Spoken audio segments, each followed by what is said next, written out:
GV mall festival theme మార్ పండుగలన్నీ GV mall తోనే. మహా పండుగలు మెగా సేల్ 1+1 1+2 కాంబో ఆఫర్స్ అన్ని విభాగాలలో. Sarees, ladies, kids, mens and suiting విభాగాలలో attractive collection. 3 mega festivals, 1 mega fashion place. GV mall, Vijay Vihar centre, RR Pet, Eluru. పెళ్లిళ్లు, పండుగలు, వేడుకలు ఎక్కడైనా సరే మీరే మెరిసిపోతారు. సాధ్యమే చంద్రబాబు నాయుడు ఈయన రెచ్చగొట్టడం వలన కోల్డ్ లేదా వాళ్ళంతటా వాళ్ళు ఈయన తమ్ముళ్ళు ఎలాగైతే ఇంతకాలంగా తయారవుతూ వచ్చి ధోరణికి అలవాటు పడ్డారో దానివలన మొత్తం మీద ఈ దాడి ఒక పథకం ప్రకారము premeditated cold blooded attempt on life of honourable chief minister మా పార్టీ అధ్యక్షుడి మీద అనేది స్పష్టంగా కనిపిస్తోంది. ఎందుకనేది కూడా రిపీటెడ్గా చెప్తున్నాము, మళ్ళీ చెప్తాను. ఆ రాయో ఆబ్జెక్ట్ ఏదో చాలా ఫోర్స్ఫుల్గా జగన్మోహన్ రెడ్డి గారికి నుదుటిని తగిలి కంటి దగ్గర, అక్కడి నుంచి మళ్ళీ పక్కన వెళ్ళి వెల్లంపల్లి శ్రీనివాస్ గారి కంటికి డైరెక్ట్ తగిలింది. ఆయన కన్సూపు ఇంకా 48 అవర్స్ అబ్జర్వేషన్ అంటున్నారు, స్క్రాచెస్ ఉన్నాయంటున్నారు. ఆయనది ఇంకా అదృష్టం, ఎంత అదృష్టం అంటే కన్ను పోయేంత వరకు పోయి మళ్ళీ వెనక్కి వచ్చినంత అదృష్టం. చూస్తే క్లియర్గా తెలుస్తుంది. ఒక వ్యక్తికి తగిలిన తర్వాత అంత ఫోర్స్ఫుల్గా మళ్ళీ అంతే ఫోర్స్తో ఇంకొకరికి తగలడం అంటే అది చేత్తో విసిరిందో లేక ఏదైనా ఇంకో చిన్న కేటపుల్ లాంటి దానికంటే కూడా ఇంకా పవర్ఫుల్ ఆయుధం మీద వాడినారేమో అని అనిపిస్తుంది. డిస్టెన్స్ కూడా కొంత ఎక్కువ నుంచి వచ్చినట్టుంది. పక్కనే బిల్డింగ్లు ఉన్నాయి, ఇవన్నీ ఇన్వెస్టిగేషన్లో తేరాల్సిన అంశాలు. ఎవరో షార్ప్ షూటర్ అయి ఉండాలి, గురి తప్పకుండా కొట్టగలిగిన వాడు అయి ఉండాలి. ఈయన టక్కున తల తిప్పడం వల్ల ఇటు తగిలినట్టుంది. ఒకవేళ స్ట్రైట్ ఉంటే కన్ను తగిలినచ్చు, లేదా కన్ను తగిలినచ్చు కొంచెం తిట్టుంటే. సో ఇంతగా క్లియర్గా కనపడుతున్న ఇది ఎవరో ముందే అనుకొని ఒక ప్లేస్ వెతుక్కొని అక్కడ ఉండి అక్కడ నుంచి ఆ టైంకు కరెక్ట్ షూట్ చేశారు. కొద్దిలో అదృష్టం కొద్దీ అది మిస్ అయింది, లేకపోతే ప్రాణానికే ప్రమాదం ఉండేది. అక్కడి నుంచి ఇది ఎవరై ఉంటారు, ఓ పవర్ఫుల్ పొలిటికల్ సపోర్ట్ లేకుండా ఇలాంటివి చేయలేరు. ఇంకో పక్క ఈయన రెచ్చగొట్టి వాళ్ళని తయారు చేస్తున్నారు. ఇవన్నీ ఈరోజు ఎన్నికల కమిషన్కు నివేదించారు. ఇవన్నీ నివేదించి ఈ నేపథ్యంలో తక్షణం ఇప్పటికే ఇచ్చాము, ఇంతకుముందు కూడా వీళ్ళు ఇట్లా మాట్లాడుతున్నారు, వీళ్ళు నోటీసులు ఇవ్వడం కాకుండా రిస్ట్రైన్ చేయండి, ఈ పరిధిలోకి వస్తుంది. అలాగే ఎన్నికల కమిషన్ వారికి కంటిన్యూస్ ఇస్తున్నాం. వీళ్ళు నోటీసులు ఇస్తున్నట్టున్నారు, అయినా ఫలితం లేదు. ఈరోజు జరగరాని ఇదే జరిగింది. ఈ నేపథ్యంలో ఇప్పటికైనా దీన్ని సీరియస్గా తీసుకుని చంద్రబాబు నాయుడు గారిని, ఆ పార్టీ నాయకులను మొత్తం ఇలాంటి హేట్ స్పీచెస్ కానీ, రెచ్చగొట్టే ఇన్స్టిగేట్ చేసే రెచ్చగొట్టే స్పీచెస్ కానీ కార్యకర్తలకు వాళ్ళకి ఇచ్చి ఇలాంటి దారుణాలకు కారణం కాకుండా తక్షణం నియంత్రించాల్సిందిగా కోరుతూ ఇప్పుడు రిప్రజెంటేషన్ ఇచ్చాం. తక్షణం స్పందిస్తామని అన్నారు. విచారణ వీళ్ళని అడగలేదు. విచారణ పోలీసు డీజీపీ గారికి ఇప్పుడు కలవబోతాం, ఆయనకు రిక్వెస్ట్ ఇస్తాం, స్పీడీ త్వరగా చేయమని, ఆధారాలు ఏది కాకముందే దోషులు పట్టుకునే ప్రయత్నం చేయమని ఇది చేస్తాను.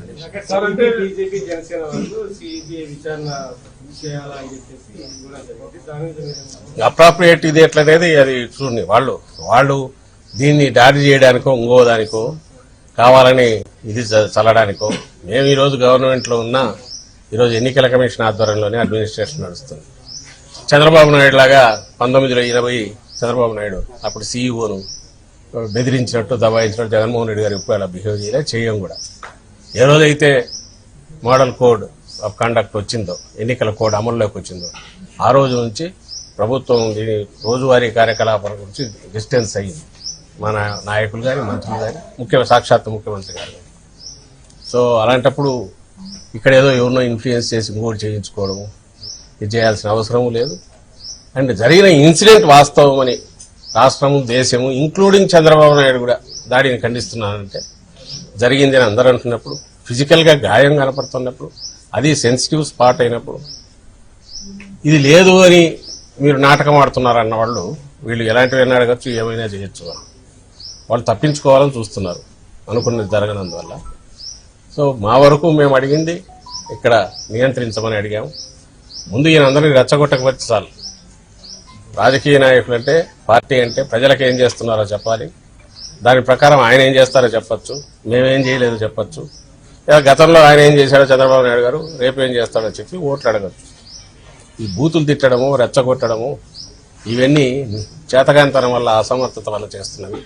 కానీ దానివల్ల ఆయన వెనకుండే వాళ్ళు రెచ్చిపోయి ఏ రకంగా చేయడానికి అవకాశం ఉందని నిన్నటి దుర్ఘటన ద్వారా తెలుస్తున్నందువల్ల ముందు నియంత్రించడం వరకు వీళ్ళని రిక్వెస్ట్ చేశారు. ఇందాక ప్లకార్డులు వచ్చాయి 10 నిమిషాల్లో చంద్రబాబు నరరూప రాక్షసులు అనే ప్లకార్డులు వైసీపీకి ఎక్కడి నుంచి వచ్చాయి, అవన్నీ జరగడానికైనా గంటన్నర టైం పడుతుంది కదా బయట నుంచి రావడానికి అనేది వాళ్ళు చెప్తున్న అన్ని అబద్ధాలు. మీకు తెలుసు, మీడియాకు తెలుసు. సో నాకు గుర్తుండి సంఘటన జరిగింది 8కో ఎంతకో అయితే 9:30 తర్వాత ఎప్పుడు అసలు ఫస్ట్ ఫొటోస్ బయటకు ఇచ్చాం 1 అవర్ తర్వాత. ఫొటోస్ అసలు ఫస్ట్ జరిగింది అనగానే దాని సివిరిటీ కూడా మాకు తెలియదు. బహుశా ఎవడో ఆకతాయి విసిరిండొచ్చు, కింది నుంచి విసిరినాడే. కానీ తర్వాత చూసిన తర్వాత ఆ బ్లీడింగ్ కానీ, ఆ జరిగిన స్పాట్ కానీ, ఆ డెప్త్ కనపడుతున్నది కానీ ఇవన్నీ చూసిన తర్వాత ఇక్కడ నుంచి మళ్ళీ వెల్లంపల్లి శ్రీనివాస్ అయిన తర్వాత ఇది సంథింగ్, ఇది ఎవరో షూట్ చేస్తే లేదా ముందు క్యాటాపుల్ట్ అనుకున్నాం, తర్వాత ఎయిర్ గన్, ఇట్లా రకరకాల ఆలోచనలు వచ్చాక ఈ సివిరిటీ తెలియాలి కాబట్టి రిలీజ్ చేయాలని అప్పుడు రిలీజ్ చేశాం. చంద్రబాబు నాయుడు గారి లాగా వాళ్ళ పార్టీ లాగా డ్రామాలు ఆడాలంటే వాళ్ళ నెట్టు చేయొచ్చు. ఆ తర్వాత అరగంటకు బయటకు వచ్చి మాట్లాడింది. జరిగింది సీరియస్ సంఘటన. నాయకులు మాట్లాడకుండా ఎందుకుంటారు? తెలియగానే ఫోన్లు రావడం అంటే మీకు మీడియా కూడా వచ్చింటాయి జిల్లాల్లో కూడా, ఏం జరిగింది అని రియాక్ట్ అవుతారు. మనం ప్రాణానికి ప్రాణంగా చూసుకునే నాయకుడికి ఇలాంటి జరిగింది అన్నప్పుడు రియాక్ట్ కాకుండా ఎందుకుంటారు? ఖచ్చితంగా సెక్యూరిటీ ల్యాప్సెస్ ఉన్నాయి, పోలీస్ వైఫల్యం వల్ల జరిగిందని టీడీపీ ఈసీఐ లెటర్ రాస్తుంది సార్. డీజీపీ గారిని విజయవాడ సిపిని ట్రాన్స్ఫర్ చేయాలి ఇష్యూకి. అదే మాకంటే జగన్మోహన్ రెడ్డి గారి కంటే మాకంటే కూడా వాళ్ళకి ఎక్కువ మా భద్రత గురించి పట్టేట్టు మాట్లాడుతున్నారు. 2 అంటున్నారు వాళ్ళు. ఒకటి కరెంటు తీశారని, చంద్రబాబు నాయుడు బస్సు ఎక్కినా తీస్తారు, అలాంటి ఎవరో ఒకటి చస్తాడు తగిలి. వాళ్ళ కరెంటు వైర్లు ఆయన ఎక్కినా బస్సు ఎక్కినా ఎక్కడైనా ఎవరో తీక తప్పదు. అది ఆయన ముఖ్యమంత్రిగా ఉన్నప్పుడు జరుగుతుంది. ఇప్పుడు ఎక్కినా కూడా తీస్తారు. ఒకవేళ తీయకపోతే ఆయన మళ్ళీ కంప్లైంట్ ఇచ్చినా ఇస్తాడు. ఆ వైర్లు ఎవరికైనా తగలొచ్చు, తెగి పడవచ్చు. అందువల్ల ఆ సేఫ్టీ దీనికోసం అది చేస్తారు. అది అందరికి తెలిసిన విషయం. రెండోది భద్రతా వైఫల్యం, దాడి జరిగినప్పుడు భద్రతా వైఫల్యం అనేది మెయిన్ అవుతుంది. అది డిపార్ట్మెంట్ తెలుసుకుంటుంది, గవర్నమెంట్ తెలుస్తుంది. ప్రతిపక్షంలో ఉన్న వాళ్ళకి కావాల్సింది అడిగితే ఎవరు దాడి చేశారో పట్టుకోమని అడగాల. అది అడగట్లేదు ఎందుకు? ఇక్కడ దీని నుంచి డైవర్ట్ చేసి చేతులారా చేసుకున్నారో లేకపోతే చుట్టూ ఉండేవాళ్ళు సరిగా లేరని చెప్పే ప్రయత్నం ఏదైతే ఉందో అది తమ మీద వస్తున్న దాన్ని తప్పించుకోవడానికి తెలుగుదేశం పార్టీ వేసిన ఎత్తుగడ తప్ప ఇంకోటి కాదు. నిజానికి భద్రతా వైఫల్యం గురించి వాళ్ళు ఏం చేయగలరు? ఇక్కడ ఎవరైనా భద్రతా వైఫల్యం వల్ల జరిగిందంటే అప్పుడు అలిపిరి సంఘటన జరిగింది. నాకు గుర్తుండే అప్పుడు రాజశేఖర రెడ్డి గారు భద్రతా వైఫల్యం అని ఏమనలా, సంఘీభావంగా వెళ్ళారు, మౌన దీక్ష చేశారు. ఎందుకంటే ఇన్సిడెంట్ జరగడం అనేది అటాక్ చేసేవాడు ఎంత భద్రత ఉన్నా ఏ రకంగా చేయించుకొని వాడికి ఉంటుంది ఆలోచన. దాన్ని డిఫెండ్ చేయడంలో పబ్లిక్ లో ఉన్నప్పుడు కుదరకపోతే ఎందుకు కుదరలేదు, ఏమన్నా అలాంటి లేయర్స్ అనుకున్నది లేవా, వలయాలు కానీ ఇంకోటి కానీ సెక్యూరిటీ తగినంత లేదా అనేది తర్వాత చూసుకుంటారు. బట్ ఇమ్మీడియట్ అటెన్షన్ దేని మీద ఉండాలి? అరే కొంచెం ఇది అయితే మనిషికి ఏమయ్యేది అనే ఆలోచన రావాలి. ఎవరు అటాక్ చేస్తారో వాళ్ళు ఎక్కడ ఉన్నారో పట్టుకోమని అడగాలి, త్వరగా కోలుకోమని ఆకాంక్షించాలి. మా వాళ్ళు ఎవరన్నా కానీ వాళ్ళని అంటున్నది కరెక్ట్ కాదని వాళ్ళు అనుకుంటే మీరు అంటున్నది కరెక్ట్ కాదబ్బా మాకు సంబంధం లేదని చెప్పచ్చు. అంతేగాని వాళ్ళే కంక్లూజన్కి వచ్చి యారైంది గవర్నమెంట్ అన్నట్టు ఇంకోటి అన్నట్టు డెసిషన్ మేకర్స్ అయినట్టు అది భద్రతా వైఫల్యం, కరెంటు తీసుకొని చేతులారా చేసుకున్నాడు, డ్రామాలు వేసుకున్నారు, ఇవన్నీ చూస్తే మరింత బలపడుతుంది మా అనుమానం. వీళ్ళే దాని వెనుకున్న ట్వీట్లు తర్వాత ట్వీట్లు పెట్టడం.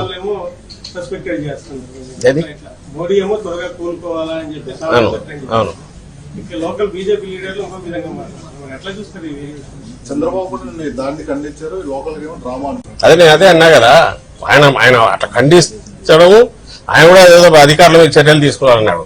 ముందు వాడిని పట్టుకోమని కాదు, ఈయన త్వరగా కోలుకోవాలో దాని మీద కాకుండా ఎవరి మీద చర్యలు తీసుకోవాలి. దానికి సంబంధించినంత వరకు మోడీ గారు అనేది ఆయన ఏ రాజకీయ పార్టీ అయినా నిజంగా ప్రజల్లో ఉండాలనుకుంటే, రాజకీయాలు సీరియస్ గా చేయాలనుకున్న వాళ్ళు అట్టే వ్యవహరిస్తారు. ఎందుకంటే ఈ రోజు ఒకరికి జరిగింది రేపు ఇంకోరికి జరగచ్చు.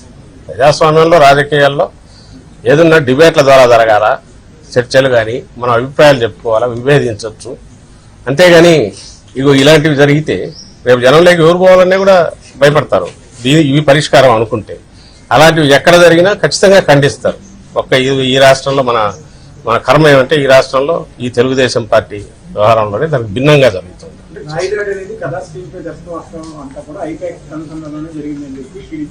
అదే ఇది ఎవడన్నా మనిషిని ఎవరు నమ్ముతాడా? ఎవడో రాక్షసులు అయితే తప్ప ఇలాంటి ఆలోచన వస్తుందా? మనిషిని ఎవరికి ఎవరికైనా వస్తుందా? అటాక్ కొట్టుకుంటారా? చంద్రబాబుని కొట్టుకోమని చూస్తా. అలిపిరిలో ఆయన ఎట్లా ఎగిరిపడినాడా? తనే చేసుకున్నాడు సానుభూతి కోసం మన ఎన్నికలు పోవాలని చూశాడు కదా. అప్పుడు ఎవరు అనలేదు, ఇలాంటి చిల్లర మాటలు ఎవరు మాట్లాడలేదు. అనడానికి ఎట్లా వస్తుంది అంటే జనం ఉమ్మేస్తారు మొహం మీద అనేది ఉండాలి కదా. వీళ్ళకి ఆలోచన కూడా ఉన్నట్లేదు.